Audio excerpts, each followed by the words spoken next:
Mari kita mulai ibadah kita bersatu di dalam doa. Bapa di dalam surga, terima kasih untuk pagi hari ini kami boleh bangun dalam keadaan sehat Tuhan, untuk kami boleh beribadah bersama dengan keluarga rohani di tempat ini Tuhan. Tuhan, kami percaya Tuhan sesuai dengan firman-Mu, hari ini kami mau bersorak-sorai Tuhan dengan penuh sukacita, kami mau merasakan hadirat-Mu dan kami mau belajar lebih lagi Tuhan untuk mengenal Engkau Tuhan sebagai Allah Bapa kami Tuhan. Terima kasih Tuhan, biarlah hari ini kami dipenuhi dengan spirit of joy and peace Tuhan, dan kami boleh enjoy Tuhan dalam memuji, memuliakan nama-Mu, dan sampai dengan akhir ibadah Tuhan kami boleh terus disegarkan, dikuatkan di dalam iman kami Tuhan terhadap Engkau. Terima kasih Tuhan, kami menyerahkan waktu pagi hari ini ke dalam tangan-Mu dan Engkau yang beracara selama ibadah kami Tuhan. Thank you Lord Jesus, we lift up this prayer, in Jesus name we pray. Amen. Amen. Baik, mari kita siapkan hati kita memulai ibadah pagi hari ini dengan memuji dan memuliakan, menyembah Tuhan bersama-sama. Mari Tuhan, Kau bertata di atas pujian kami Bapa. Haleluya. Bersama-sama jemaat Tuhan katakan, Tuhan Allah kita bertata di atas pujian umat-Nya. Tuhan Allah kita bertata di atas pujian umat-Nya. Bila Allah hadir di tengah kita, kuasa-Nya mengalir dengan dahsyat-Nya.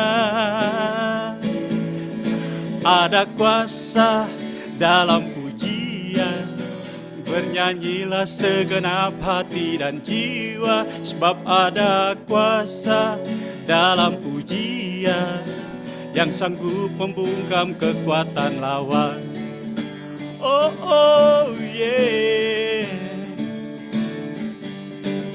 Mari sama-sama katakan lagi. Tuhan Allah kita bertata di atas pujian umat-Nya. Tuhan Allah kita bertata di atas pujian umat-Nya.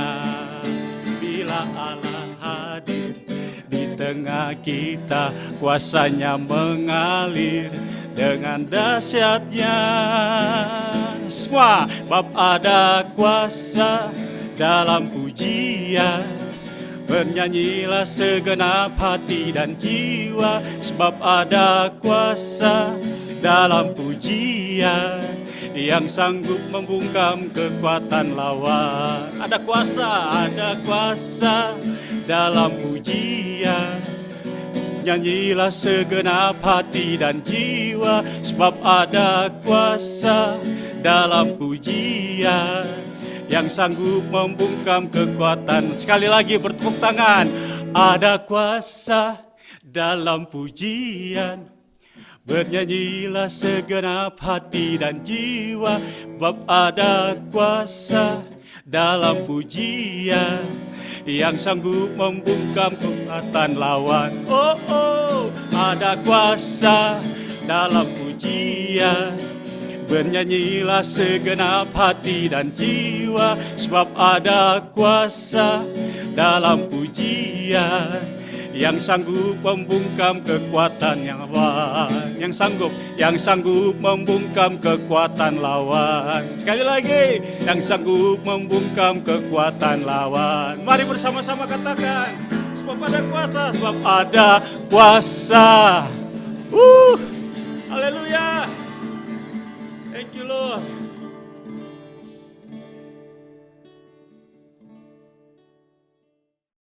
Benar Tuhan, hanya nama-Mu yang kami tinggikan di tempat ini Bapa. Hanya nama-Mu yang kami agungkan Tuhan.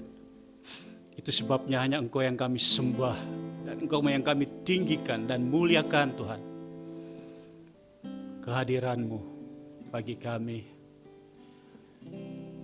Terima kasih Tuhan. Kami bersyukur buat kasih setia-Mu, dan kami tinggikan Engkau.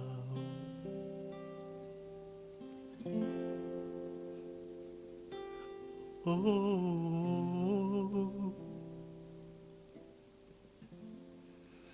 ku tinggikan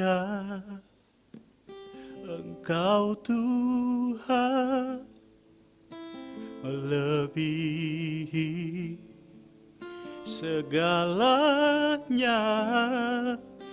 lebih dalam ku menyembah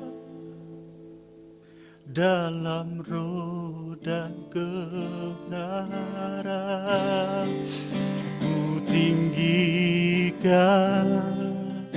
Engkau Tuhan, melebihi segalanya,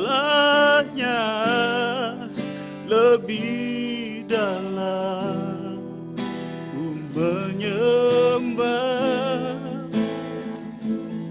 dalam roh dan kebenaran selamanya. Oh,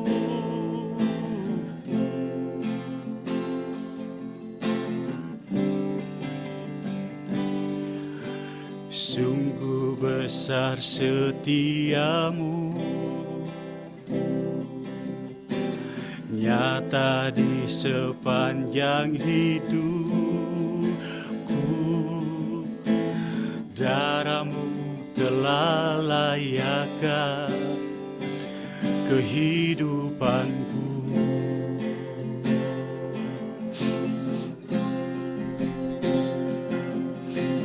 Tiada kata yang bisa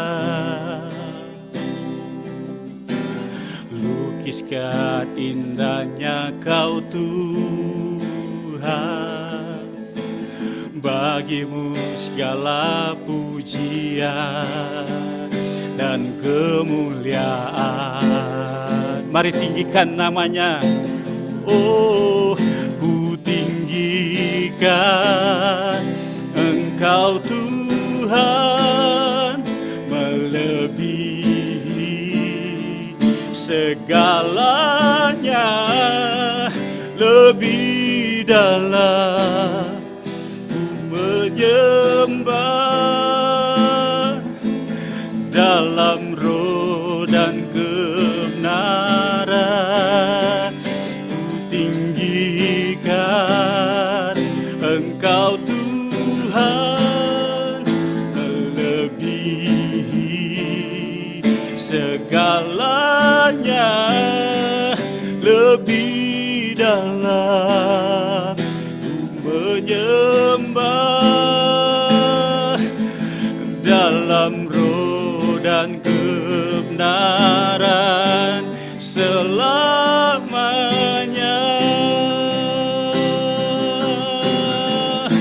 Oh, dalam roh dan kebenaran selamanya. Hanya di dalam roh-Mu Tuhan, dalam roh dan kebenaran selamanya. Mari menyembah Tuhan kita, katakan haleluya.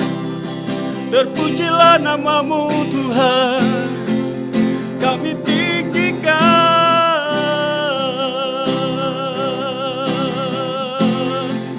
Segala puji, segala hormat, kemuliaan kami kembalikan hanya kepada-Mu pagi hari ini Tuhan.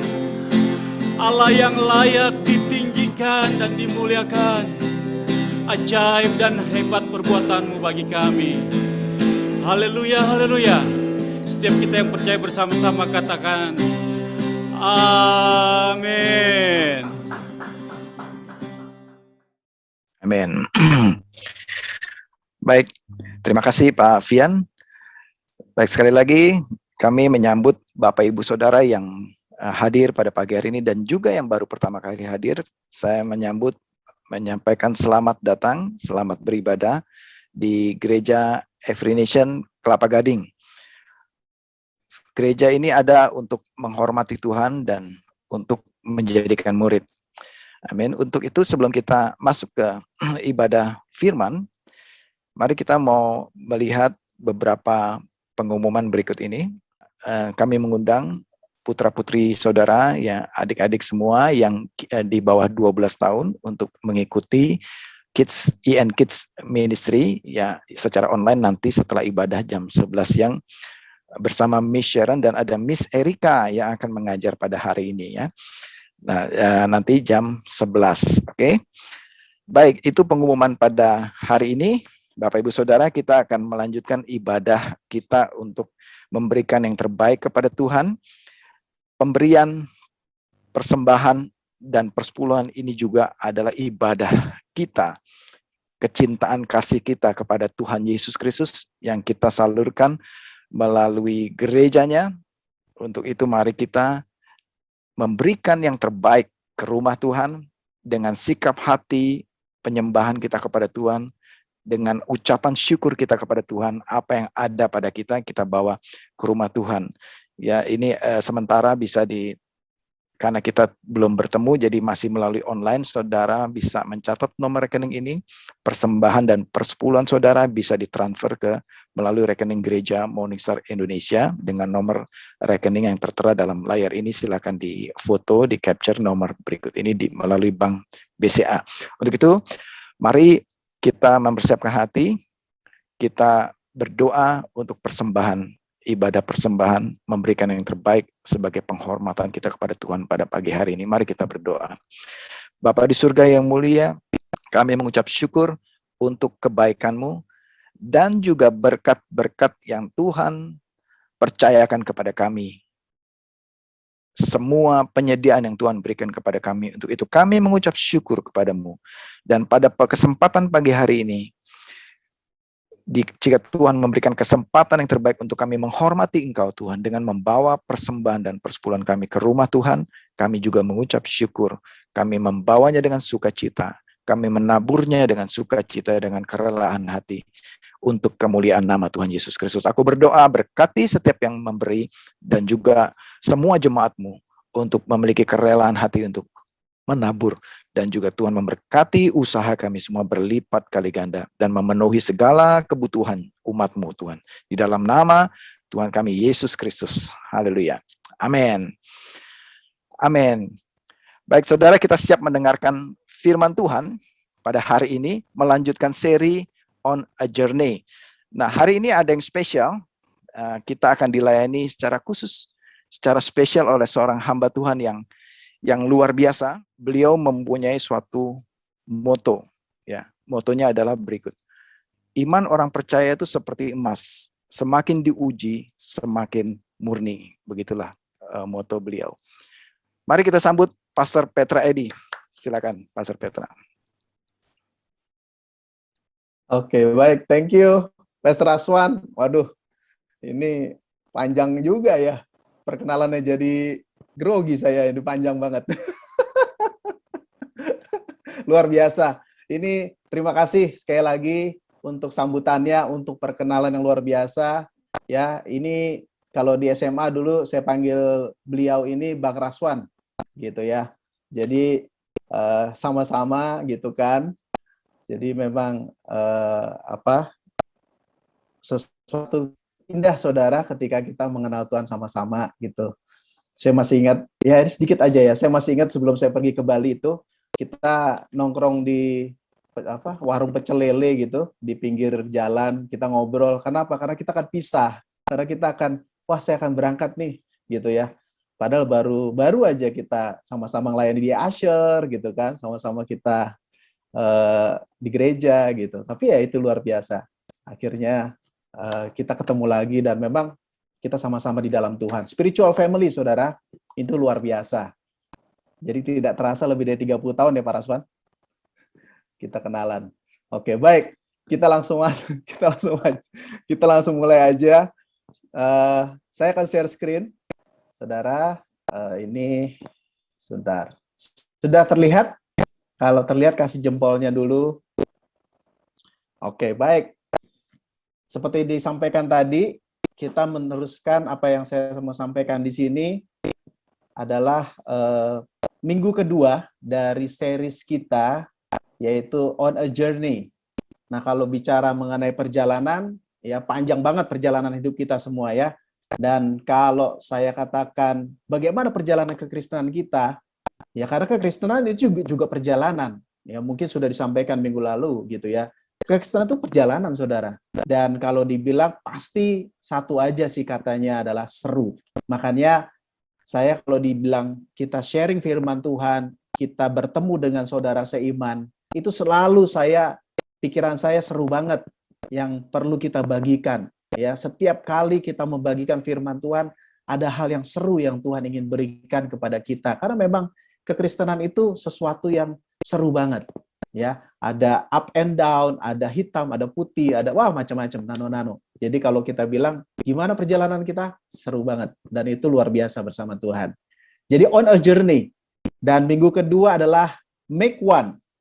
Tetapi karena ini berhubungan dengan kemerdekaan, saya bedakan lagi judulnya adalah buah kemerdekaan, gitu ya. Karena ketika kita berjalan bersama Tuhan, kita bertemu secara bersama dengan Tuhan, kita menjadi, kalau Pastor Aswan minggu lalu bagikan bahwa ada kemerdekaan yang sesungguhnya di dalam Kristus, dan itu membuat kita menjadi tinggal di dalam Tuhan, mendengar suaranya, hidup bersama dengan Tuhan. Kali ini bagaimana kita mengisi kemerdekaan kita, mengisi apa yang menjadi tujuan di dalam kehidupan kita sebagai orang percaya.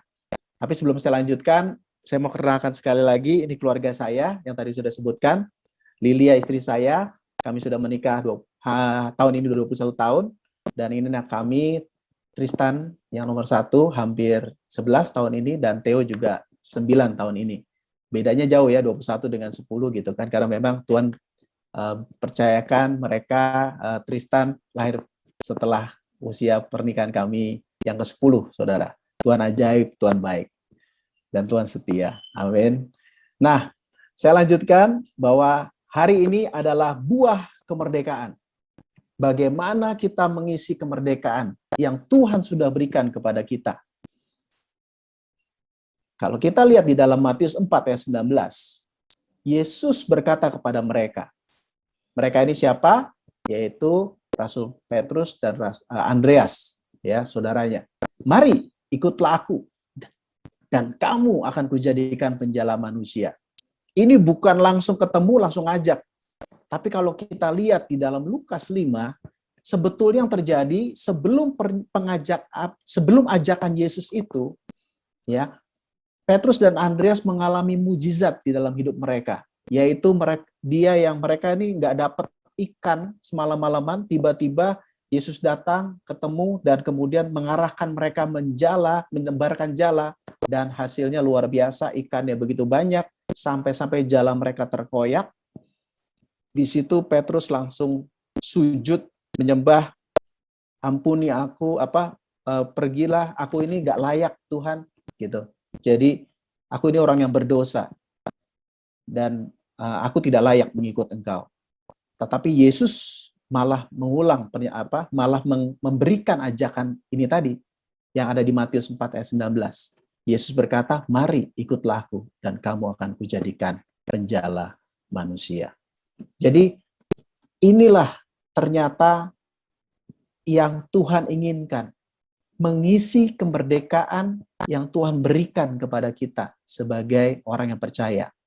Tahun ini 76 tahun Indonesia merdeka. Kita masih dalam suasana yang perlu kita sampaikan bahwa kemerdekaan itu penting, seperti negara kita.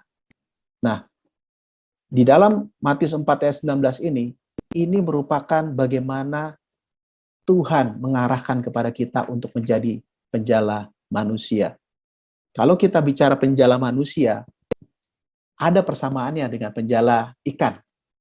Yang namanya menjala itu membutuhkan dedikasi, membutuhkan seumur hidup melakukannya. Tidak heran ketika kita berjalan bersama Tuhan, ceritanya panjang, saudara, apa yang disampaikan dengan Pastor Aswan tadi, itu luar biasa. Itulah pastinya buat saya sendiri ketika kita melihat ke belakang, itu perjalanan hidup kita sebetulnya. Berjalan bersama Tuhan itu perjalanan yang panjang dan seumur hidup.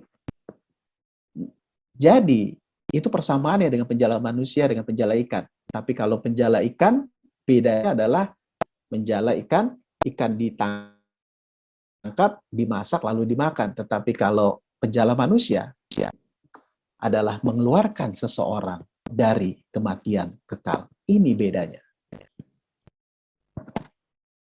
Lalu, itu tujuan Tuhan ketika dia bertemu dengan Petrus dan Andreas pertama kali di awal pelayanannya. Tetapi di akhir pelayanan Tuhan Yesus, di malam sebelum dia ditangkap, dia mengulangi hal yang sama dengan analogi yang berbeda, yaitu seperti yang disampaikan di Yohanes 15 ayat yang pertama. Akulah pokok anggur yang benar dan Bapakulah pengusahanya. Jadi terlihat di sini ada Yesus sebagai anggur, pokok anggur yang benar, dan Bapa sebagai orang, atau maksud saya pribadi yang ahli di dalam mengelola tanaman daripada anggur ini.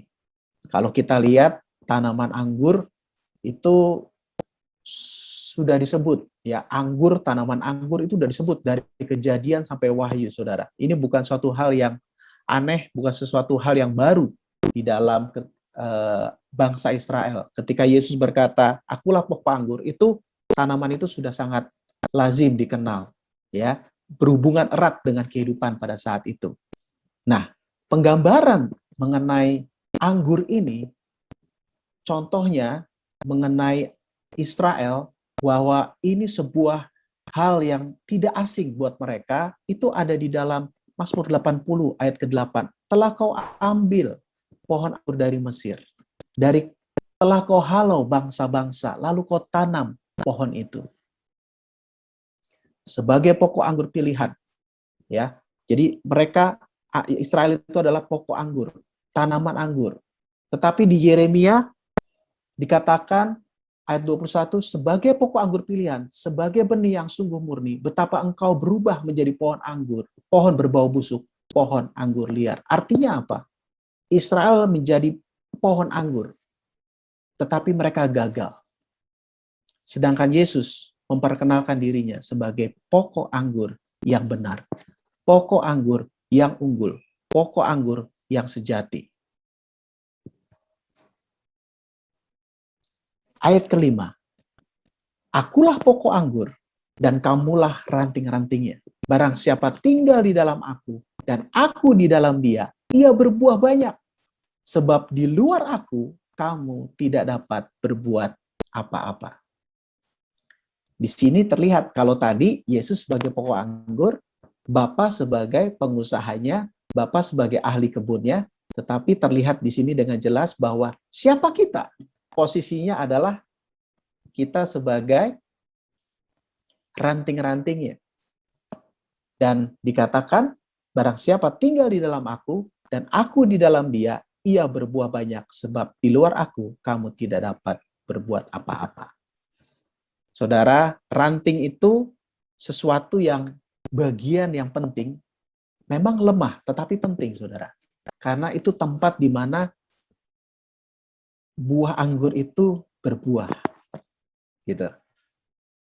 Tapi ingat, kalau kita lihat dari gambar ini, kita ini bukan buah kita, tapi buah daripada carangnya, atau buah daripada pohonnya.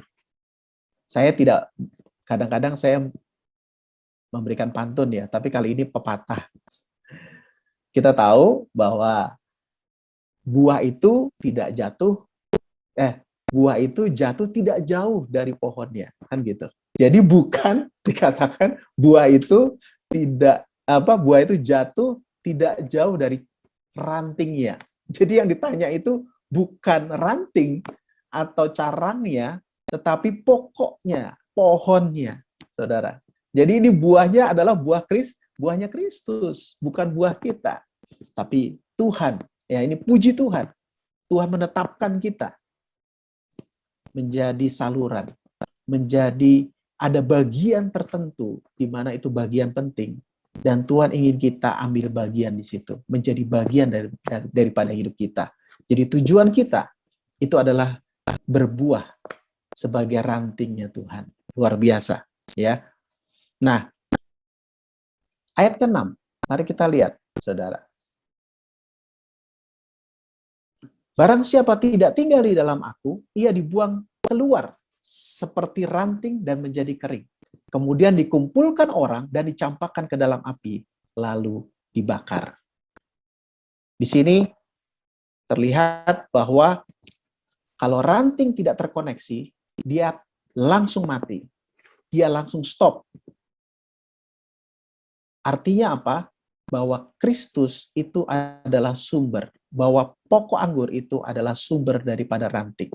Jadi Kristus adalah satu-satunya sumber kehidupan orang percaya. Saudara, kata tinggal itu ada 10, saya hitung, di dalam pasal 15 ini. Jadi tinggal itu penting banget. Ya, abide in me, tinggal di dalam aku. Artinya tidak bergeser, tidak berubah, ya, tidak kemana-mana, tetap di situ. Dan mendapatkan makanannya dari pokok anggur itu. Itulah inti daripada kata tinggal, di mana kita tahu satu-satunya, tidak ada yang lain, bahwa Kristus adalah sumber satu-satunya. Di Galatia ayat 20, namun aku hidup, tetapi bukan lagi aku sendiri yang hidup, melainkan Kristus yang hidup di dalam aku. Dan hidupku yang kuhidupi sekarang di dalam daging adalah hidup oleh iman dalam Anak Allah yang telah mengasihi aku dan menyerahkan dirinya untuk aku.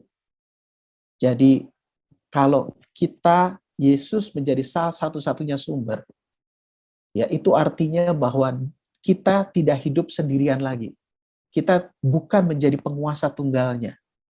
Saudara, ada hal yang perlu kita tahu, bahwa yang namanya menjadi tuan di negara sendiri itu baik, ya, dan bagus. Tetapi menjadi tuan di dalam tubuh kita, menjadi tuan di dalam kehidupan kita, ya, satu-satunya tuan itu bahaya. Itu akan menghancurkan kita, saudara. Jadi bukan artinya kita tidak memiliki akses dalam kehidupan kita, bukan. Artinya bukan kayak kita zombie, ya, bukan kayak apa ya, sesuatu yang kayak robot gitu ya. Tetapi di sini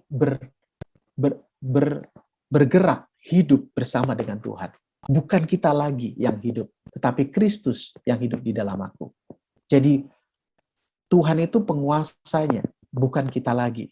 Makanya mari kita berjalan bersama Dia, tinggal di dalam Dia. Nah, kalau kita masuk ke dalam hal yang berikutnya, kalau Tuhan menjadi satu-satunya sumber, kita ingat ada musuh yang berusaha menipu kita. Nah, musuh ini senjatanya cuma satu, tipu muslihat. Dari tipu muslihat itu, apa sebetulnya, saudara, yang mau dia sampaikan kepada kita, yang mau kita ambil? Sebetulnya adalah satu aja, bahwa ada sumber yang lain selain Kristus. Itu yang musuh berusaha berikan, cekoki kita, berusaha tipu kita. Karena apa? Karena di dalam tinggal ini, tadi saya katakan, tinggal di dalam pokok anggur itu sangat penting. Artinya, Kristus adalah satu-satunya pokok. Kristus adalah satu-satunya sumber. Tetapi musuh ingin kita percaya bahwa ada sumber lain selain kita. Saudara tahu sumber lain selain kita yang dimaksud oleh musuh ini, yang berusaha kita percaya akan itu? Tidak lain, tidak bukan, sumber yang lain itu adalah diri kita sendiri. Musuh ingin kita melihat kepada diri kita. Musuh ingin kita tidak melihat kepada Kristus. Musuh ingin kita melihat bahwa ada sumber lain selain Kristus. Nah, ada 3 respon yang musuh ingin kita ambil. Respon yang pertama yang musuh ingin kita ambil adalah optimis yang palsu. Ya, mungkin kita bisa menjadi orang, saudara. Dari respon ini kita menjadi orang yang kelihatannya beriman, kelihatannya optimis, melihat itu sebagai suatu hal yang bisa, semuanya bisa. Tetapi kalau kita lihat di sini, di Matius 16 ayat 21, bagaimana Petrus mengalami hal ini, kita bisa belajar daripada Petrus. Sejak waktu itu Yesus mulai menyatakan kepada murid-muridnya bahwa ia harus pergi ke Yerusalem dan menanggung banyak penderitaan dari pihak tua-tua, imam-imam kepala, dan ahli-ahli Taurat, lalu dibunuh dan dibangkitkan pada hari yang ketiga. Yesus berkata kebenaran. Ini pemberitahuan pertama bahwa dia akan menderita, tetapi dia akan bangkit. Ya, bukan kalah, tetapi menang akhirnya. Tapi ini nggak asik. Didengar oleh Petrus, ini sesuatu yang bahaya. Makanya Petrus berkata, tetapi Petrus menarik Yesus ke samping dan menegur dia, katanya, Tuhan, kiranya Allah menjauhkan hal itu. Hal itu sekali-sekali tidak akan menimpa engkau. Lalu Yesus berkata, maka Yesus berpaling kepada Petrus, enyalah iblis. Engkau suatu batu sandungan bagiku, sebab engkau bukan memikirkan apa yang dipikirkan Allah, melainkan apa yang dipikirkan manusia. Lihat, fokusnya kepada manusia. Fokusnya kepada pikiran manusia. Kelihatannya baik, optimis. Kelihatannya itu rencana Tuhan bukan rencana yang baik, tapi rencana kita, rencana yang baik. Ini berhubungan dengan rohani ya saudara, berhubungan dengan rencana Tuhan gitu ya, seolah-olah. Tetapi lihat, fokusnya adalah pikiran manusia. Makanya kita tidak mau terjebak dengan optimis yang palsu. Harus berpusat kepada Kristus. Melihat kepada kebenaran. Yang kedua, hidup dalam penuduhan. Ini dia tipu muslihat yang iblis berusaha kita ambil, yaitu hidup dalam penuduhan. Zakaria 3 ayat 1. Kemudian ia memperlihatkan kepadaku imam besar Yosua berdiri di hadapan malaikat Tuhan, sedang iblis berdiri di sebelah kanannya untuk mendakwa dia. Lalu berkatalah malaikat Tuhan kepada iblis itu, Tuhan kiranya menghardik engkau, hai iblis. Tuhan yang memilih Yerusalem kiranya menghardik engkau. Bukankah dia ini puntung yang telah ditarik dari api? Artinya Yosua sudah diselamatkan, sudah diberikan anugerah. Adapun Yosua mengenakan pakaian yang kotor waktu dia berdiri di hadapan malaikat itu. Lalu ayat keempat Zakaria, yang memberikan perintah kepada orang-orang yang melayaninya, yaitu Tuhan, tanggalkanlah pakaian yang kotor itu daripadanya. Dan kepada Yosua ia berkata, lihat, dengan ini aku telah menjauhkan kesalahanmu daripadamu. Aku akan mengenakan kepadamu pakaian pesta. Saudara, ini penggambaran penglihatan yang dilihat oleh Nabi Zakaria suatu saat. Bagaimana iblis berusaha menuduh orang benar. Orang benar itu bukan karena melakukan kebenaran. Orang benar itu karena dibenarkan. Amin. Kita adalah ranting yang dikuduskan. Kita ranting yang dibenarkan. Kita orang-orang yang dimerdekakan. Dan hari ini kita harus tahu bahwa tujuannya adalah kita menghasilkan buah. Bagaimana kita dapat menghasilkan buah? Dengan kita tersambung, dengan kita tinggal di dalam pokok anggur itu. Bahkan Yesus berkata, marilah kepadaku semua yang letih lesu dan berbeban berat. Aku akan memberikan kelegaan kepadamu. Jadi ketika kita jatuh, ketika kita mengalami hal-hal yang lemah, ya jatuh dalam dosa, ketika kita hidup di dalam iman, saudara datang kepada Dia. Dia ingin mengangkat beban kita. Dia memberikan kelegaan. Jangan lari. Ya, iblis berusaha menuduh. Iblis berusaha menjatuhkan, tapi jangan. Kita mendekat kepada Tuhan. Kita mendekat kepada Dia. Amin. Yang ketiga, iblis mau kita suam-suam kuku. Hidup setengah-setengah, saudara. Yang penting semuanya baik. Ya, oke lah. Ya, yang penting keadaan kami sehat, keadaan kami keluarga baik-baik saja. Dan hidup tuh ya begitu aja. Yang penting saya kerja, saya kuliah, saya kerja, sukses. Ya, kita melakukan kegiatan biasanya saja. Saya tidak katakan kita tidak berdoa seperti itu. Oh, kita berdoa, saudara, untuk kita hidup sehat, lepas dari COVID, lepas dari pandemi. bisa melayani dan dapat kehidupan yang memberkati. Tetapi maksud saya di sini poinnya adalah memusatkan dirinya kepada kita, bukan memusatkan kepada Allah.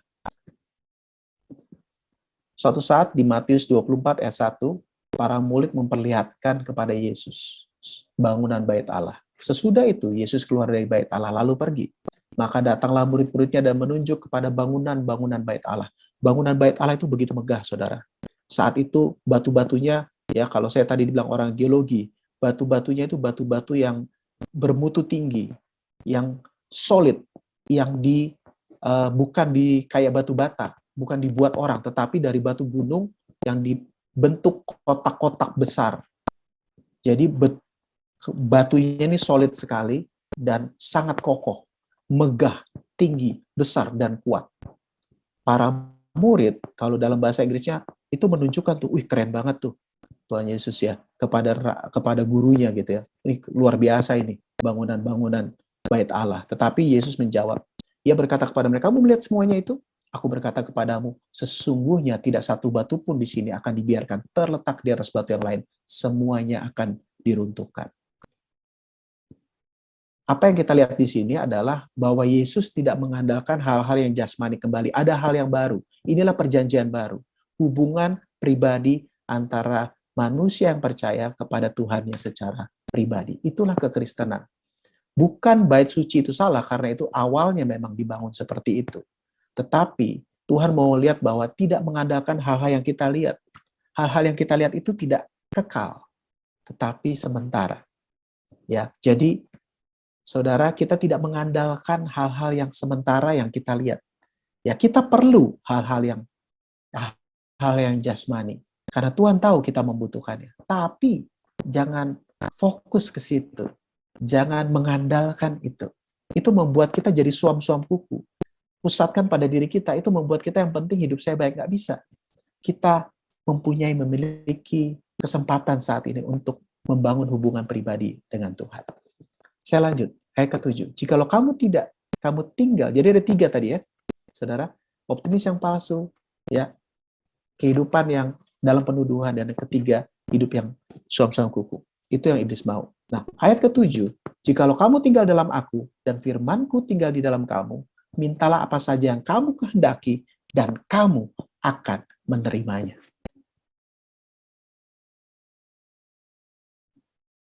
Ya, bukan, kalau dilihat, bukan berdoa dulu, ya, tetapi tinggal dulu di dalam firman. Jangan kebalik, saudara. Ya, artinya kita nggak bisa ternyata terbalik ketika kita berdoa dalam nama Yesus even, walaupun kita berdoa dalam nama Yesus. Tapi kalau hidup kita tidak tinggal di dalam Dia, itu kita akan nggak terjadi, saudara. Jadi tinggal dulu, baru minta. Karena ketika kita tinggal, kita akan tahu rencana Tuhan. Kita akan tahu apa yang kita minta. Ya, karena yang kita minta tidak akan kita habiskan untuk diri kita sendiri. Tetapi kalau kita hanya berdoa, bahkan memakai nama Yesus, itu menjadikan Dia seperti orang lain. Menjadikan Tuhan itu kayak budak. Dan kita rajanya. Tetapi yang Tuhan berikan kepada kita adalah posisinya kita ini adalah pelayannya. Dia adalah rajanya. Tetapi raja yang agung, yang luar biasa, yang sudah menyelamatkan kita, bahkan mati demi kita. Makanya Rasul Paulus tidak ragu-ragu untuk mengikuti Yesus sebagai Tuhannya. Nah, saudara, jadi itu jangan dibalik. Makanya tinggal dalam Dia, meminta, pasti terjadi. Karena di dalam 1 Yohanes 5, inilah keberanian percaya kita kepadanya, yaitu bahwa Ia mengabulkan doa kita jikalau kita meminta sesuatu kepadanya. Menurut apa? Menurut kehendaknya. Ayat ke-8, dalam hal inilah Bapakku dipermuliakan, yaitu jikalau kamu berbuah banyak, dengan demikian kamu adalah murid-muridku. Jadi, by this my Father is glorified, that you bear much fruit and so prove to be my disciple.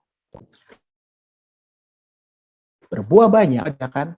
Dan itu adalah bukti kita murid Kristus. Ayat 16. bukan kamu yang memilih aku, ya saudara, kita lompat ke ayat 16, karena ini jadi ayat yang lebih jelas lagi, siapa kita. Bukan kamu yang memilih aku, tetapi akulah yang memilih kamu. Dan aku telah menetapkan kamu, supaya kamu pergi, ya, dan menghasilkan buah, dan buahmu itu tetap. Supaya apa yang kamu minta kepada Bapa dalam namaku, diberikannya kepadamu. Lihat saudara, tidak kebalik lagi ya. Jadi pergi dulu, ya, kita sudah ditetapkan menghasilkan buah, dan apa yang diminta akan diberikannya kepadamu. Kita hidup dalam rencana Tuhan. Kita akan minta sesuai dengan rencana Tuhan. Dan lihat di sini, bukan murid yang memilih guru, tetapi guru yang memilih murid. Biasanya di kebudayaan Israel, murid yang memilih guru. Tetapi Tuhan ya menunjukkan bahwa sebetulnya saya ini loh yang berkuasa. Saya ini loh yang berdaulat. Aku ini El Shaddai. Allah yang mengatur segala sesuatunya. Dan aku yang menetapkan kamu. Bukan kamu yang menetapkan aku. Dan berikutnya, setelah kita pergi, kita berbuah, kita lakukan ya banyak hal-hal ya untuk menjadi tujuan dalam hidup kita. Sebelum saya masuk ayat 17, ya di Kuningan itu saudara, di yang pro-nya saat ini mereka sebagian ya, tidak maksudnya beberapa yang pro, mereka melakukan medsos Clubhouse. Mereka melakukan penjangkauan dengan Clubhouse. Dan itu dari sana ada 2 orang yang diwantuan saat ini. Dan kemudian dari situ ada satu live group yang terbentuk. Saya melihat ini sebuah hal yang dilakukan di masa pandemi. Pergi. Artinya pergi itu melakukan sesuatu, merencanakan sesuatu. Tidak diam, walaupun situasinya pandemi, saudara. Dan saya juga mendengar di Every Nation Kelapa Gading melakukan beberapa hal mengenai melalui medsos ini penjangkauannya. Dan juga sudah terjadi kontak-kontak orang-orang dilayani. Ya, saya mengucap syukur untuk itu. Kenapa? Karena kita tidak berhenti. Itu artinya kita tidak berhenti di masa-masa yang sulit atau di setiap apapun juga. Tetapi kita tetap bergerak. Itu artinya bagaimana kita pergi dan ditetapkan jadi buah. Untuk berbuah, saudara. Dan yang berikutnya, di ayat itu tadi ayat 16. Ayat 17, saudara. Ya, menarik. Yesus berkata, inilah perintahku kepadamu. Kasihlah seorang akan yang lain. Yang namanya berbuah itu alami. Tapi ketika ini diperintahkan kepada Yesus. Yesus memerintahkan kepada kita, kepada para muridnya, kasihlah seorang akan yang lain. Saudara tahu bahwa murid Yesus saat itu bukan murid yang kelompok yang gampang. Ya, ini kelompok yang alot, saudara. Berbagai macam background. Ya, ada Simon orang Zelot. Kalau saudara tahu orang Zelot itu orang yang mempunyai keyakinan membela Tuhan dengan memberontak secara kekerasan kepada bangsa Romawi. Ini orang Zelot. Jadi banyak banget ada pengkhianat juga Yudas dengan pribadinya seperti itu, dan ada orang-orang yang keras, bahkan ada anak-anak Zebedeus dengan membawa ibunya minta tempat yang terbaik. Ini bukan kelompok yang gampang, saudara. Tetapi dikatakan saling mengasihi. Kenapa? Karena Yesus akan berangkat. Yesus akan pergi meninggalkan mereka, tetapi mereka bisa tetap berbuah dengan saling mengasihi. Nah, saudara, kalau saya kata saling mengasihi, tindakan kasih kita, memang ternyata bahwa kasih itu merupakan sebuah hal yang Tuhan perintahkan, dari mana ketika itu kita menjalani kehidupan kita dengan kasih. Tujuannya untuk berbuah, tapi menjalaninya dengan kasih. Tetapi buah roh ialah kasih, ya. Kalau di dalam kosakatanya atau struktur bahasa Yunaninya, itu sebetulnya buahnya satu, kasih. Tapi cirinya banyak. Sukacita, damai sejahtera, kesabaran, kemurahan, kebaikan, kesetiaan. Kelemah lembutan, penguasaan diri. Tidak ada hukum yang menentang hal-hal itu. Saudara, ketika saudara menjadi ranting yang sehat, itu saudara hidup dalam kasih. Itulah ciri-ciri ranting yang sehat, hidup dalam kasih. Buah-buahnya ini tadi. Nah, ketika kita hidup dalam kasih, salah satu aja. Kita hidup dalam kasih itu, kita melakukan kesempatan untuk menjadi berkat. Minggu lalu, Kita tahu di Every Nation Jakarta ini, tempatnya di Geral Pengharapan, kita mengadakan vaksinasi, sentra vaksinasi, saudara. Ada 764 orang terlayani selama 3 hari. Ya, kita berbuat kasih. Dari apa tadi ya Galatia kasih tahu Galatia, ya. Ketika kita berbuat kasih, ya kita memberkati.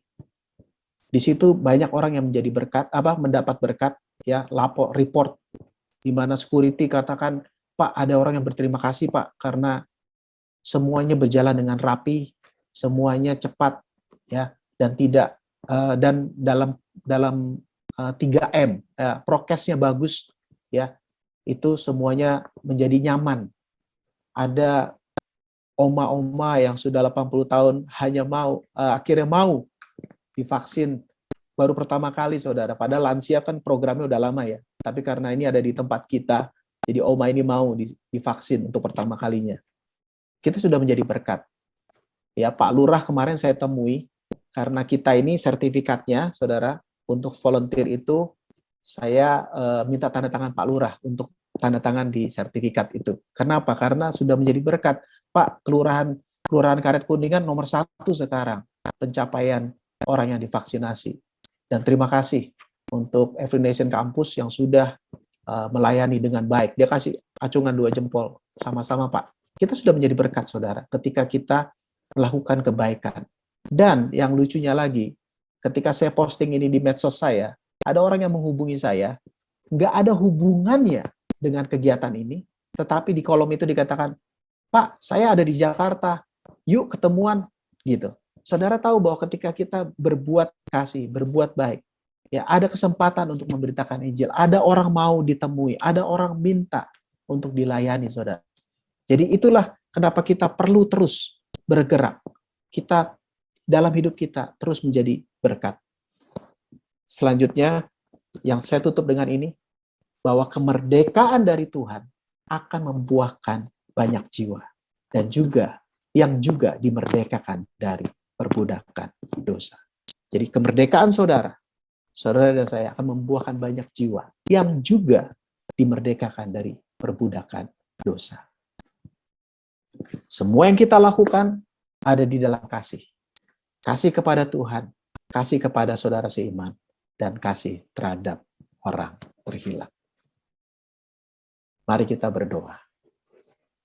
Bapa, terima kasih untuk pagi hari ini. Tuhan, Engkau Allah yang berdaulat. Engkau Allah yang mengasihi kami. Engkau sudah memerdekakan kami. Sungguh, Engkau mengasihi kami. Tuhan, aku berdoa untuk jemaat-Mu, bahwa dengan firman ini Tuhan, dapat melihat, dapat dikuatkan, bahwa Engkau sudah memerdekakan kami. Dan untuk itu Tuhan, kami diutus, ditetapkan untuk menghasilkan buah. Ada misi yang diberikan kepada kami.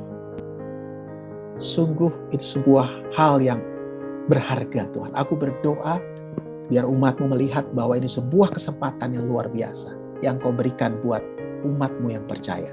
Tuhan, aku berdoa buat setiap orang ketika mendengar firman ini Tuhan, hatinya terbuka ya Allah, dan melihat bahwa wow, Tuhan, Engkau Allah yang baik, dan Engkau Allah yang mengasihi, seperti Engkau mengasihi kami yang dulunya terhilang, sehingga kami dapat menjadi saat ini menjadi saluran berkat-Mu untuk menyampaikan berita Injil-Mu kepada orang-orang yang terhilang.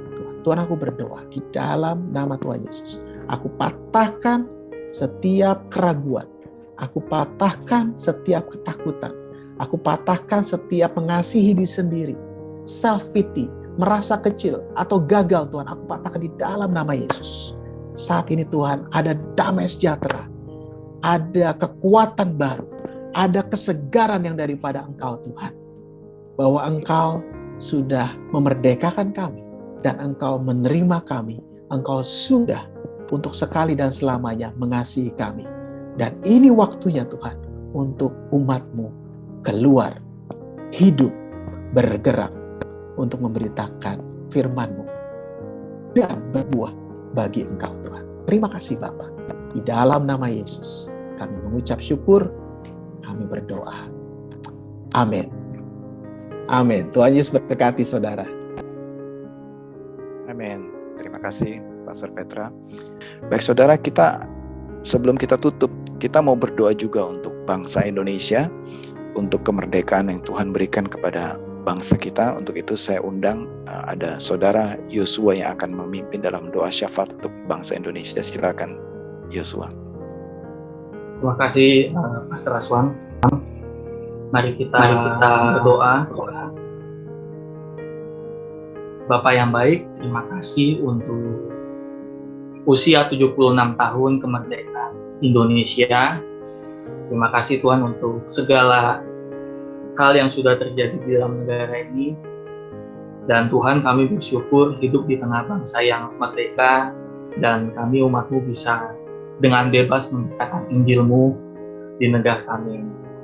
Kami berdoa Tuhan supaya di tengah-tengah situasi seperti ini, meskipun pandemi melanda, kami tetap aktif untuk memberitakan Injil-Mu di tengah-tengah bangsa ini. Dan kami percaya Tuhan bahwa Engkau sudah memberikan kepada kami setiap orang yang memang rindu untuk mendengar Injil Tuhan. Dan kami bersyukur juga Tuhan bahwa negara kami ini tetap bersatu di tengah-tengah perbedaan yang ada. Dan kami berdoa Tuhan, memohon perlindungan Tuhan dari setiap upaya untuk memecah belah negara kami ini. Dan kami berdoa Tuhan supaya Engkau mengaruniakan keamanan kepada kami Tuhan. Dan kami bersyukur Tuhan untuk setiap aparat yang sudah sigap menghalau setiap upaya untuk memecah belah bangsa kami ini. Dan juga Tuhan, di tengah-tengah situasi pandemi seperti ini, kami memohon anugerah-Mu supaya ekonomi kami ini dapat pulih dengan segera Tuhan. Kami bersyukur juga untuk di tengah-tengah resesi seperti ini, ekonomi kami tetap bertumbuh. Dan kami berdoa juga Tuhan sampai akhir tahun ekonomi kami tetap bertumbuh dengan baik dan kami bisa lepas dari resesi. Juga kami berdoa supaya setiap masyarakat Tuhan tetap menerapkan protokol kesehatan di tengah-tengah situasi pandemi seperti ini. Dan kami memohon juga anugerah-Mu Tuhan, kami minta kesembuhan bagi negeri kami. Untuk setiap orang-orang yang sedang terkena COVID, kami berdoa Tuhan Engkau menyembuhkan. Dan kami berdoa juga Tuhan untuk upaya vaksinasi yang sedang diupayakan oleh pemerintah ini. Biarlah Tuhan semua penduduk Indonesia dapat dengan sukarela mau divaksinasi supaya dapat terjadi kekebalan komunitas. Dan kami percaya bahwa pandemi ini akan segera turun level menjadi epidemi dan segera menjadi endemi Tuhan dalam tahun-tahun ke depan.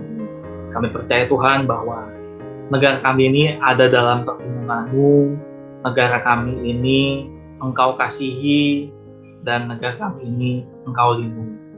Terima kasih Bapa yang baik, terima kasih untuk Indonesia. Kami mau mengusahakan kesejahteraan negara ini sebagai warga negara yang baik. Terima kasih dalam nama Tuhan Yesus Kristus, kami bersyukur untuk Indonesia. Amin.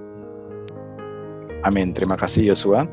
Baik, mari saudara kita terima berkat dari Tuhan. Kita tutup ibadah ini, dan jemaat pulanglah dan terimalah berkat dari Allah Bapa di surga. Kiranya kasih karunia Allah Bapa, Allah Putra, Allah Roh Kudus selalu melimpah dalam kehidupan kita. Tuhan memberkati engkau dan melindungi engkau. Tuhan menyinari engkau dengan wajahnya dan memberikan engkau kasih karunia. Dan Tuhan menghadapkan wajahnya kepadamu dan memberikan engkau damai sejahtera, persekutuan dengan Roh Kudus hari ini sampai selama-lamanya, sampai Tuhan Yesus Kristus datang kedua kalinya. Diberkatilah jemaat di dalam nama Tuhan Yesus Kristus. Dan semua kita jemaat yang percaya dan menerima berkat ini bersama-sama katakan amin.